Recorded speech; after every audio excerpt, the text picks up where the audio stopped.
समझना चाहूंगा क्योंकि ये सवाल काफी लोगों ने पूछा है कि अब कब आइसोलेशन खत्म करें। इसे लेकर मैं आपसे फिर से डिटेल में समझने की इसे कोशिश करूंगा। डॉक्टर गीतांजलि हमारे साथ हैं, मनोवैज्ञानिक हैं। डॉक्टर गीतांजलि, जैसा कि बाकी सब एक्सपर्ट्स कह रहे हैं कि होम आइसोलेशन के दौरान जो सबसे कॉमन, सबसे आम समस्या है वो है पैनिक कर जाना, एंग्जाइटी होना, घबराहट होना। दुनिया में लाखों लोग कोरोना की भेंट चढ़ गए हैं, हजारों लोगों की मौत रोज भारत में हो रही है। ऐसे में अगर किसी को चिंता नहीं हो रही है कहना गलत है। मेंटली कोई कितना भी टफ है, लेकिन यह स्थिति ऐसी है कि आप मानसिक रूप से परेशान हो जाते हैं। क्या करें? बिल्कुल विशाल जी, बहुत सारे लोगों की मेंटल स्टेट यही है कि वो घबराए हुए हैं। जैसे आपने कहा एंग्जाइटी, एंग्जाइटी क्यों होती है? जब आप अनसर्टेन होते हैं, जब आप इनसिक्योर फील होते हैं, जब आपको लगता है कि आपको मालूम नहीं है इसका आउटकम क्या होगा, आप ठीक होंगे या नहीं होंगे, और ठीक होंगे तो कब होंगे। आपको ये भी घबराहट रहती है कि आप ये संक्रमण घर के और लोगों को पास ना कर दें, वो कितने सेफ है। तो आप अनसेफ महसूस कर रहे हैं, अनसर्टेन कर रहे हैं, आपको मालूम नहीं है क्या होगा। तो ऐसे में अपने आप को पॉजिटिव रखना और मोटिवेटेड रखना बहुत जरूरी है। आपका जो मेंटल हेल्थ है, जो इमोशनल हेल्थ है, आपकी मेंटल और इमोशनल इम्यूनिटी डिसाइड करेगी कि ट्रीटमेंट आपका कितना फेवरेबल रहेगा और कितनी जल्दी आप इससे बाहर आएंगे। अगर आप ज्यादा डरे हुए हैं, नेगेटिव सोचते हैं, वर्स्ट आउटकम सोचते हैं, तो आपकी इम्यूनिटी वीक हो जाती है। जैसा मैंने बोला कि मेंटल इम्यूनिटी डिसाइड करेगी कि आपकी इम्यूनिटी कितनी स्ट्रांग है और कितनी सक्सेसफुली वो कोरोना को फाइट कर सकती है और कितनी जल्दी आप इससे बाहर आ सकते हैं। अगर आप अपनी सोच पॉजिटिव रखेंगे, ये सोचते हुए कि 90% लोग घर पे ठीक हो रहे हैं, आराम से ठीक हो रहे हैं, उनके सिम्टम्स और उनके जो भी आपके ऊपर बॉडी के ऊपर असर है वो एक फ्लू की तरह है, एक नॉर्मल वायरल की तरह है, और बहुत जल्द आप इससे ठीक होकर बाहर आएंगे।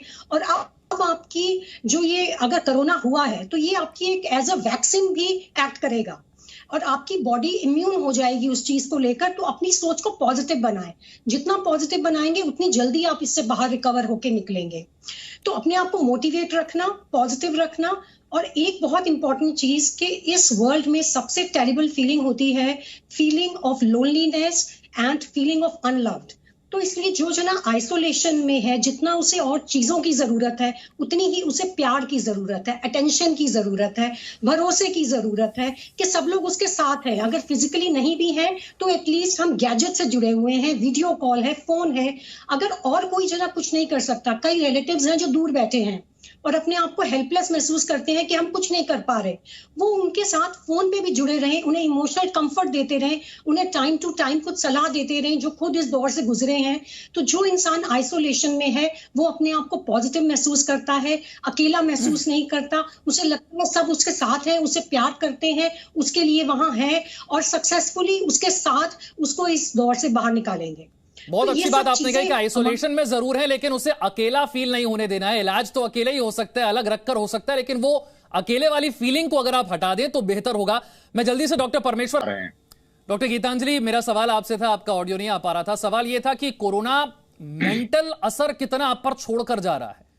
ये एंग्जाइटी आगे चलकर डिप्रेशन में बदल जा रही है। वहां आपकी सकारात्मक सोच कहां खत्म होगी, कहां आपको प्रोफेशनल हेल्प चाहिए, कहां आपको दवाओं की मदद लेनी पड़ेगी, आप कैसे समझेंगे? विशाल जी, बहुत इंपॉर्टेंट क्वेश्चन है क्योंकि मेंटल इम्पैक्ट कोरोना का बहुत ज्यादा नजर आ रहा है। मेरे कई क्लाइंट्स उसके दौरान और उसके बाद पोस्ट कोविड उनके जो मेंटल हेल्थ है वो बहुत ज्यादा इफेक्ट हो रही है। आप फिजिकल हेल्थ पे तो बहुत फोकस करते हैं, आप फिटनेस का भी ध्यान रख रहे हैं, आप डाइट का भी ध्यान रख रहे हैं, पर आप ये नहीं समझ पा रहे कि आप क्या सोचें और क्या ना सोचें। अनफिल्टर्ड इंफॉर्मेशन जो मीडिया के थ्रू या लोगों के थ्रू जा रही है वो आपको बहुत इफेक्ट कर रही है। आपको समझ नहीं आ रहा कि वो डीपली कितना इम्पैक्ट कर रही है। मैं कुछ क्लाइंट्स के आपसे एक्सपीरियंस शेयर करना चाहूंगी, कुछ पेशेंट्स के। जैसे कुछ पेशेंट्स बोलते हैं कि जिन्हें एंग्जाइटी की प्रॉब्लम ज्यादा होती है, उन्हें लगता है कल तक तो थ्रेट बाहर था, कोरोना बाहर था तो बचना आसान था, हमने अपने आप को घर में कैद कर लिया, मास्क पहन लिया, डिस्टेंसिंग बना ली, हैंड वॉश कर लिए, सैनिटाइज कर लिए, एंड वी आर सेफ। अब हम क्या करें जब कोरोना हमारे अंदर है? अब इससे भागकर कहां जाएं? अब ये अंदर है और कॉन्स्टेंटली आप यही सोच रहे हैं कि ये अंदर अब आपको कैसे इफेक्ट करेगा। क्या अब ये 3 दिन के बाद लंग्स में पहुंच गया है? क्या आपकी हार्ट बीट ठीक है? क्या आपकी जो ब्रीदिंग है वो ठीक है? जहां तक आपने, जैसे डॉक्टर ने बताया कि आपके पास थर्मोमीटर है, ऑक्सीमीटर है, जब तक टेम्परेचर आपके कंट्रोल में है, कुछ दिनों में डाउन आ जाता है, आपकी ऑक्सीजन ठीक है, घबराने की बात नहीं है।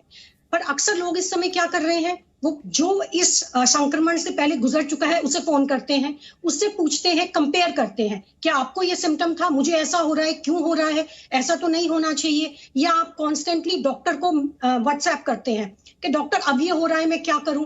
तो आपका सारा फोकस सिर्फ कोरोना पे है या आपके अंदर वो क्या क्या कर रहा है। इट्स गुड टू मॉनिटर कि आपके अंदर क्या क्या हो रहा है, बट उसके बारे में ऑब्सेसिव हो जाना, कॉन्स्टेंटली उसी के बारे में सोचते रहना, धीरे धीरे आपकी जो सोच है उसे नेगेटिव बना देगा, एंजाइटी को बढ़ा देगा, अनसर्टेनिटी को बढ़ा देगा, और धीरे धीरे आप होपलेस हो जाएंगे, हेल्पलेस हो जाएंगे, सैड फील करने लगेंगे, आपको कोई भी चीज पॉजिटिव नजर नहीं आएगी, और ये आगे जाके डिप्रेशन में बदल सकती है। इसलिए अपनी सोच को पॉजिटिव रखना कि ये एक बीमारी है जिसे हम मॉनिटर कर रहे हैं और सक्सेसफुली बाहर आएंगे। और उस दौरान आप क्या करते हैं, क्या सारा टाइम आप नेगेटिव इफेक्ट और वर्ड्स सोचते हैं, या अपने आप को पॉजिटिव रखने की कोशिश करते हैं by reading some spiritual books. आप गीता पढ़ सकते हैं, बाइबल पढ़ सकते हैं, कुरान पढ़ सकते हैं, आप ऐसी मॉरल वैल्यूज वाली बुक्स पढ़ सकते हैं जिसमें आप अल्टीमेटली चीज को फाइट करके एक सक्सेसर की तरह, एक विक्टिम की तरह बाहर निकलते हैं, ना कि एक विक्टिम की तरह। आप ओम चैंटिंग करें, आप मेडिटेशन करें, आप अपने क्रिएटिवनेस को बाहर आने दें।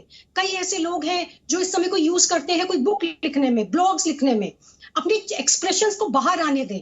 अपनी जो भी हॉबीज हैं, अगर आप इस स्टेट में हैं कि आप उनकी तरफ फोकस कर सकें तो उनको फोकस करें। अच्छा म्यूजिक सुने, अच्छे प्रोग्राम्स देखें जो पॉजिटिव है, या जो लाइट कॉमेडी है, ऐसी मूवीज, ऐसे प्रोग्राम्स, ऐसी चीजों को कॉन्स्टेंटली उनके रिलेटिव्स भी उन्हें भेजते रहे और वो भी देखते रहे। क्योंकि मैंने ये भी देखा है कि ऐसे टाइम में आसपास लोगों की जिम्मेदारी बहुत बढ़ जाती है और वो भी कॉन्स्टेंटली आपको कोरोना की वीडियो ही भेजते रहते हैं।